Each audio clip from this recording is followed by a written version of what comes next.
आज दहीवडे बनवले, खूप सुंदर तयार झाले. तुम्ही जर का अशा पद्धतीने दहीवडे बनवलेत ना, तर मी गॅरंटीने सांगते तोंडात घालता क्षणी विरघळतील एवढे सुपर सॉफ्ट होतील. त्याच्याबरोबरच हिरवी चटणी आणि खजूर आणि चिंचेची लाल चटणीसुद्धा बनवली. कशी बनवली ते तुम्हाला सांगते. पण वडे मात्र इतके सुंदर झाले, तुम्ही एकदा नक्की या प्रमाणे रेसिपी ट्राय करून बघा. आधी पहिल्यांदा काय केलं, उडीद डाळ भिजवली. उडीद डाळ ही मी अर्धा किलो घेतलेली आहे. ही 2 ते 3 वेळा पाण्यामध्ये भिजवून धुवून घेतली आणि मग नंतर ह्याच्यामध्ये साधारण 1.5 लोटी पाणी घालून त्याच्यावरती झाकण ठेवून 3 ते 4 तास भिजत ठेवली. नंतर चटणी लाल चटणी तयार करायला आपल्याला चिंच आणि खजूर जो आहे तो पण भिजत घालावा लागणार आहे. म्हणून चिंच एका भांड्यामध्ये आणि खजूर एका भांड्यामध्ये असं साधारण पाणी घालून 1 तासाभरासाठी तेही भिजवून ठेवलं. आता ही भिजेपर्यंत आपण हिरव्या चटणीची तयारी करून घ्यायची. मग त्याच्यामध्ये मी 1 वाटीभर मोठी वाटी कोथिंबीर आणि 1 मोठी वाटी पुदिना असा घालून घेतला आणि मग त्याच्यामध्ये चवीप्रमाणे मीठ, 1 चमचाभर जिरं, 3 ते 4 हिरव्या मिरच्या आणि थोडंसं लिंबू पिळून घेतलं. लिंबू ऑप्शनल आहे, तुम्ही ह्याच्याऐवजी दही पण वापरू शकता. थोडं पाणी घालून हे मिक्सरमधून बारीक करून घेतलं. झाली हिरवी चटणी तयार. हिरवी चटणी करायला खूप सोपी आहे. आता आपण 1 तासाने बघितलं तर हे भिजलेलं आहे खजूर आणि चिंच. तर खजुरातल्या बिया काढून घेतल्या. सीडलेस खजूर पण मिळतो, जर का तुम्हाला तसा मिळाला तर तुम्ही तो आणू शकता, म्हणजे हा त्रास वाचतो. आता इथे खजूर हा सीडलेस नसल्यामुळे मी सगळ्या बिया काढून घेतल्या. खजुराचं हे पाणी बाजूला ठेवून दिलं, ते नंतर लागू शकतं त्याच्यामुळे. चिंचेमध्ये फार जास्त काही चिंचुके नव्हते, त्यामुळे चिंच मी काढून घेतली. शेवटी खालती चिंचुके राहिले होते पाण्याच्या खाली, ते बाजूला केले. हे पण पाणी बाजूला ठेवून दिलं आणि मग मिक्सरचं भांडं घेऊन त्याच्यामध्ये आपण जो दळ काढलेला आहे चिंचेचा आणि खजुराचा तो घालून त्याच्यावरती खजुराचं पाणी थोडंसं घातलं आणि बारीक करून घेतलं. थोडंसं घट्ट वाटलं म्हणून उरलेलं खजुराचं पाणी जे आहे ते पण त्याच्यामध्ये घालून पुन्हा एकदा बारीक करून घेतलं. मग एका मोठ्या चाळणीमध्ये चाळून मग नंतर ते आपल्याला हे गर जो आहे तो चाळून घ्यायचा आहे. कारण की काय आहे, त्याच्यामध्ये शिरा असतात चिंचेच्या आणि खजुराचं पण तुकडे जरा निघू शकतात. म्हणून हे बघा, आता इथे तुम्ही बघू शकता ह्याच्या शिरा आणि खजूर बाजूला झालेला आहे. आता जे भांडं होतं मिक्सरचं त्याच्यामध्ये चिंचेचं पाणी घालून घेतलं आणि ते पाणीसुद्धा मी ह्याच्यामध्ये गाळून घेतलं, कारण की जो दळ झाला तो घट्ट झाला असेल ना, त्यामुळे त्याच्यावरती पाणी घालून थोडंसं पातळ करून घ्यायचं. आता इथे तुम्ही बघू शकता वरती पाणी आहे आणि खालती दळ राहिलेलं आहे, त्यामुळे व्यवस्थित ते हलवून एकजीव करून घ्यायचं. हे बघा, खालती असा हा दळ राहिलेला आहे, तर व्यवस्थित ते एकजीव करायचं.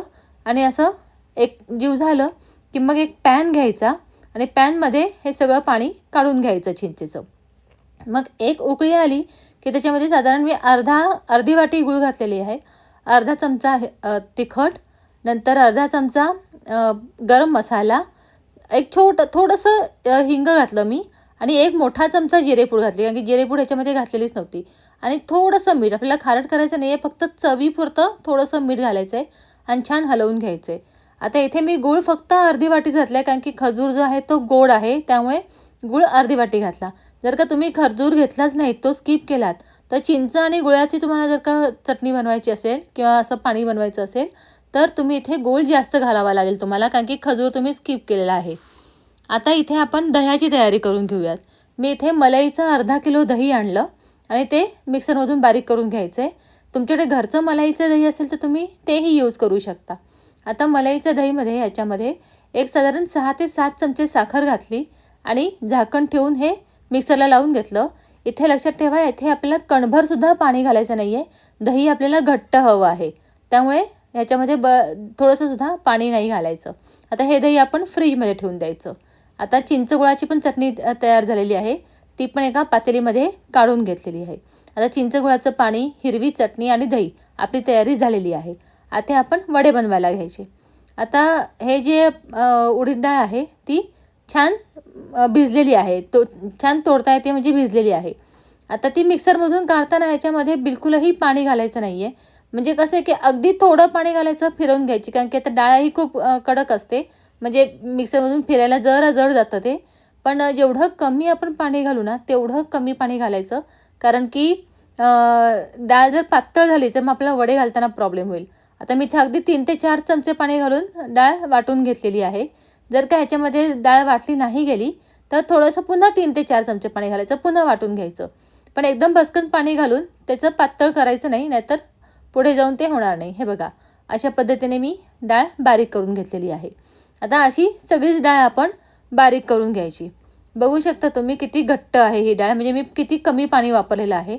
जेवढं तुम्ही कमी पाणी वापराल ना तेवढं जास्त चांगलं. पण डाळ जड असल्यामुळे थोडं थोडं पाणी वापरावं लागतं. त्यामुळे 3-4 चमचे पाणी घालायचं, परत फिरवून घ्यायचं, अशा पद्धतीने डाळ वाटून घ्यायची. आता हातानेच हे जी डाळ आपण वाटून घेतलेली आहे ती हे करून घ्यायची, फिरवून घ्यायची भरपूर अशी, कारण की त्याच्याने काय होतं ती फ्लपी तयार होते डाळ आपल्याला, कारण की आपल्याला ती स्मूथ हवी आहे. म्हणून भरपूर फिरवून घ्यायची. हाताला जरा थोडा त्रास होतो फिरवताना, कारण की डाळचं हे जे पीठ जे असतं ते खूप घट्ट असतं आणि ते फिरवताना थोडा त्रास होतो. पण 5 ते 6 मिनटं तुम्ही असं कॉन्स्टंट एकाच डायरेक्शननी फिरवलं ना की डाळचं पीठ जे आहे ते एकदम फ्लफी तयार होतं. आता त्याच्यामध्ये मी 3 ते 4 मिरच्या बारीक चिरून घातल्यात आणि चवीप्रमाणे मीठ घातलेलं आहे. ते पण पुन्हा एकदा व्यवस्थित मिक्स करून घ्यायचं ह्या मिश्रणामध्ये. तुम्ही बघू शकता डाळ एकदम कसं हलकं पीठ झालेलं आहे तयार. ते चेक करण्यासाठी एका वाटीमध्ये पाणी घालून थोडंसं पीठ घालून बघायचं. बघा तुम्ही हे वरती तरंगते, खाली बसत नाही आहे. याचा अर्थ हे एकदम स्मूथ पीठ तयार झालेलं आहे, म्हणजे आपलं बॅटर एकदम परफेक्ट तयार झालेलं आहे. आता काय करायचं, तळून घेण्याच्या अगोदर एका परातीमध्ये किंवा मोठ्या ताटामध्ये किचन टॉवेल किंवा आपलं टिश्यू पेपर जे असतात किचन टिश्यू पेपर्स ते लावून घ्यायचे. नंतर एका गॅसवरती तेल तापत ठेवायचं.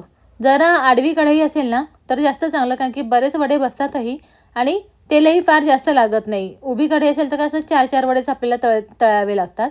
त्यामुळे मी असा आडवा पॅन घेतलेला आहे. शक्यतो असा असेल तर बरं पडेल.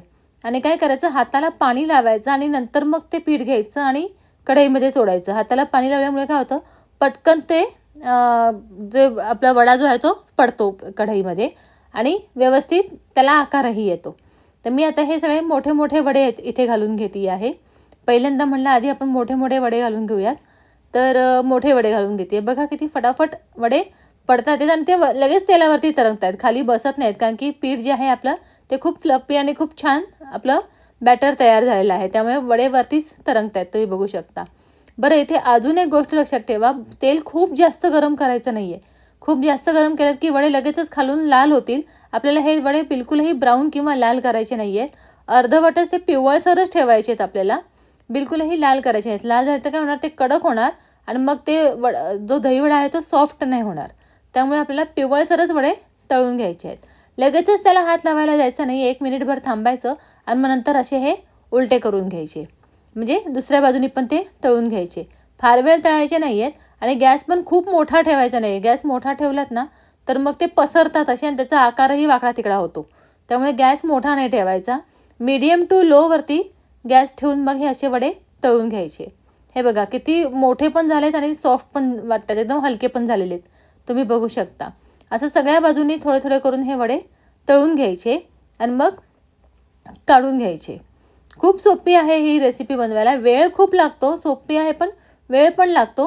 पण एकदा का घरी बनवलेत ना तर हे गॅरंटीने सांगते सगळेजण खुशीच होतील. एवढे छान दहीवड्याची ही रेसिपी तयार होते. कसं असतं ना, उन्हाळ्यामध्ये खूप जास्त ऊन लागतं आणि रोजचीच पोळी भाजी वरण भात खाण्याचा कंटाळा येतो.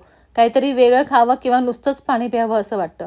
त्यामुळे असं जर का थंडगार दही घालून असे जर का दहीवडे तयार केले ना तर पोटही भरतं. उन्हाळ्याचं खायला चांगलंही आहे आणि सगळ्यांनाच हे पदार्थ खूप आवडतो. त्यामुळे कधीतरी अशा पद्धतीने दहीवडे तुम्ही बनवून बघा. वेळ जातो पण पोटभरीचं होऊन जातं. म्हणजे तुम्ही अगदी संध्याकाळच्या जेवणाला शॉर्टकट म्हणून सुद्धा हे बनवू शकता.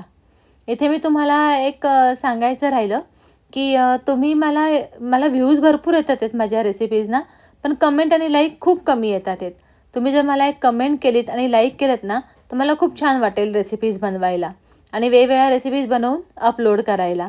आणि तुम्ही कुठल्या एरियामधून मला कमेंट करताय ना तेही मला सांगा, म्हणजे मला कळेल की माझा व्हिडिओ कुठे कुठे बघितला जातो आणि खूप छान वाटेल. तर प्लीज मला एक लाईक आणि एक कमेंट नक्की करत जा. आता मी इथे दुसरा गाणा पण टाकलेला आहे वड्यांचा. इथे मी थोडा छोटा वडा बनवला बघा, म्हणजे मगाचे वडे मी खूप मोठे मोठे बनवले होते ना, इथे थोडा छोटा वडा बनवून बघितला. की रेसिपी बनवताच वेगवेगळे प्रकार ट्राय करत राहायचं. मी मगाशी खूप मोठे वडे बनवले होते म्हणून एक गाणा छोट्या वड्यांचा पण करून घेतला, म्हणजे नेक्स्ट टाईम मला पण अंदाज येईल की आपल्याला किती मोठा वडा बनवायचा आहे. पण हे पण वडे बघा तुम्ही खूप छान फुललेले आहेत. खूप छान रेसिपी तयार होते. तुम्ही जर या पद्धतीने बनवलत ना तर मी तुम्हाला गॅरंटीने सांगते की वडा इतका सुंदर होईल दहीवडा की तोंडात टाकता क्षणी विरघळेल, इतका अप्रतिम तयार होतो. एकदा नक्की तुम्ही ट्राय करून बघा. हे बघा आता हेही वडे मी काढून झाले. आता हे आपले दहीवडे पूर्ण तयार, मी वडे जे आहे दहीवड्याचे ते तळून झालेले आहेत. आता कोमट पाणी याच्यामध्ये घ्यायचं एका बाउलमध्ये. कोमट पाण्यामध्ये थोडंसं हिंग आणि थोडंसं मीठ घालायचं आणि ते मिक्स करून घ्यायचं पाण्यामध्ये, हिंग आणि मीठ व्यवस्थित. आणि व्यवस्थित मिक्स झाल्यानंतर आपल्याला जेवढे वडे आत्ता खायचे आहेत ना तेवढेच वडे पाण्यामध्ये घालून घ्यायचे आणि त्याच्यावरती झाकण ठेवायचं आणि 10 मिनटं तरी या वड्यांना हे नाही करायचं आणि वडे पूर्ण डुबले पाहिजेत एवढं पाणी ह्याच्यामध्ये घालायचं. हे बघा 10 मिनटांनंतर तुम्ही बघू शकता पाणी पूर्ण आतमध्ये गेलेलं आहे. आता हे जसं आपण लाडू वळतो ना तशा पद्धतीने ते पिळून घ्यायचे आणि त्यातलं पाणी सगळं काढून घ्यायचं. सगळ्याच वड्यांमधलं पाणी हे काढून घ्यायचं, कारण की जर पाणी राहिलं तर ते पांचट लागेल, त्यामुळे पाणी काढून घ्यायचं. बघू शकता तुम्ही एकदम सॉफ्ट असा वडा तयार झाला आहे. आता एका डिशमध्ये सगळे वडे म्हणजे तुम्ही लावून घेऊ शकता व्यवस्थित, तुम्हाला जसं डेकोरेट करायचे आहेत त्याप्रमाणे. मग त्याच्यावरती आपण जे फ्रीजमध्ये ठेवलेलं दही आहे ते दही घालून घ्यायचं. आता इथे दही खूप जास्त लागतं त्यामुळे दही भरपूर घालायचं, कारण की हे गोड आणि आंबट गोड दही खूप मस्त लागतं वड्यांमध्ये आणि हाच मेन इन्ग्रेडियंट आहे खरं तर दहीवड्यांचा. तर दही जास्त घालून घ्यायचं. दही घालून झाल्यानंतर मग आपली हिरवी चटणी जी आहे ती घालून घ्यायची. पण त्याच्या आधी तिखट घालून घ्यायचं. तिखट सगळीकडनं असं भिरभिरवलं ना की तिखटाची एक तिखटपणाची चव पण एक वेगळी लागते आणि एक डेकोरेट केक करताना हे डेकोरेशन पण छान दिसतं तिखटाचं, म्हणून थोडंसं तिखट भिरभिरवून घ्यायचं. मग नंतर हिरवी चटणी घालून घ्यायची. मग नंतर आपली चिंचेची चटणी जी आहे लाल चटणी तीही घालून घ्यायची. चिंचेची चटणीला इथे जास्त लाल कलर आलेला नाही आहे, कारण की मी इथे आर्टिफिशियल रंग घातलेला नाही आहे, पण चविष्ट खूप जास्त लागते. अजून डेकोरेट करायचं असेल तर तुम्ही इथे डाळिंबाचे दाणेही घालू शकता. हे दाणेही अप्रतिम लागतात खाताना. दहीवडा एकदम सॉफ्ट तयार होतो. एकदा नक्की तुम्ही ही रेसिपी ट्राय करून बघा आणि मला चॅनलला लाईक, शेअर आणि सबस्क्राईब करायला विसरू नका. भेटू पुढच्या रेसिपीमध्ये. तोपर्यंत बाय.